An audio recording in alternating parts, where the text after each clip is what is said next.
Bonjour à tous, bienvenue à cette nouvelle présentation autour du MyVoice 5000 Easy Admin. MyVoice 5000 Easy Admin, qu'est-ce que c'est? Donc déjà, quel est le contexte?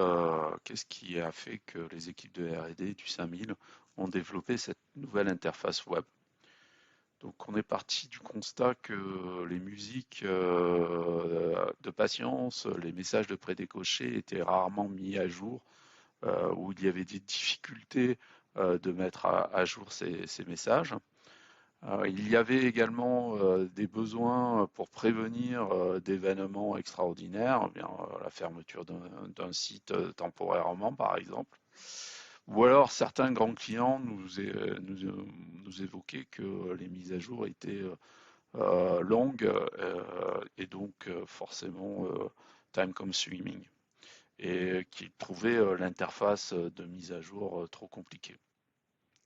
Donc le besoin, c'est de faire de la communication, c'est d'avoir une image de marque cohérente, c'est de s'adapter à des urgences de type catastrophe naturelle par exemple, ou fermeture d'un service ACD. Et dans le cadre de la nouvelle version logicielle MyVoice 5008.0, eh bien, l'équipe de R&D a mis à disposition une nouvelle interface web où les utilisateurs finaux vont devoir s'authentifier. Ils auront des droits limités. Ils ne pourront gérer que les messages de leur société service. Et ils vont pouvoir charger des messages MP3, charger des messages Wave et les écouter, les adapter.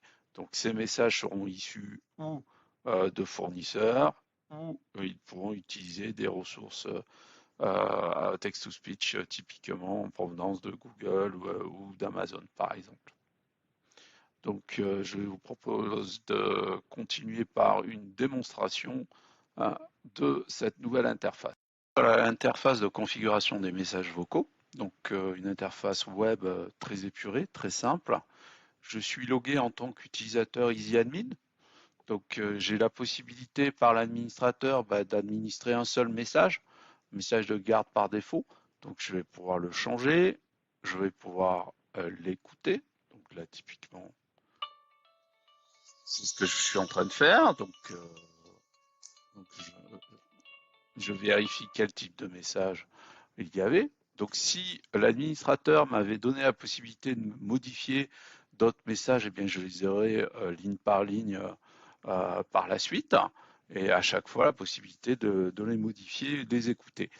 Donc là, grâce à l'administration du MyVoice 5000, on a un cloisonnement et on peut très bien envisager d'avoir un administrateur délégué par site ou par service ACD, typiquement pour changer les prédécrochés, pour changer les musiques d'attente, pour implémenter des messages de crise.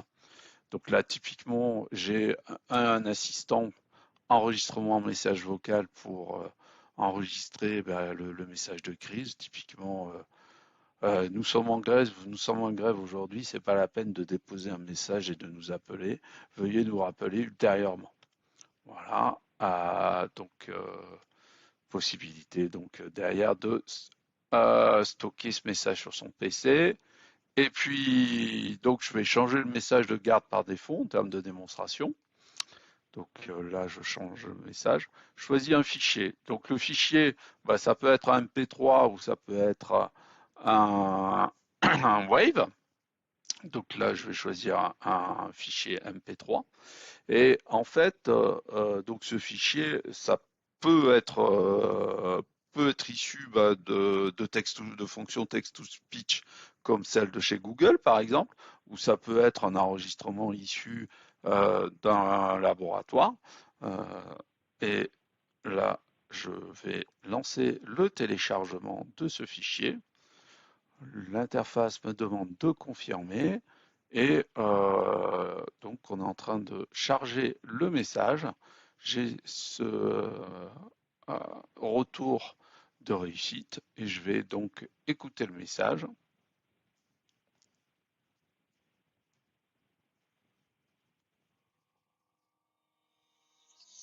Et donc j'ai la confirmation comme quoi le message a été changé, ce qui veut dire que les prochains appelants écouteront en fait ce message de garde désormais. Voilà, j'espère que cela vous aura intéressé. Donc c'est une nouvelle interface pour vous simplifier la configuration des messages vocaux, vos messages de publicité par exemple, vos annonces, ou changer vos messages d'accueil très simplement. Merci.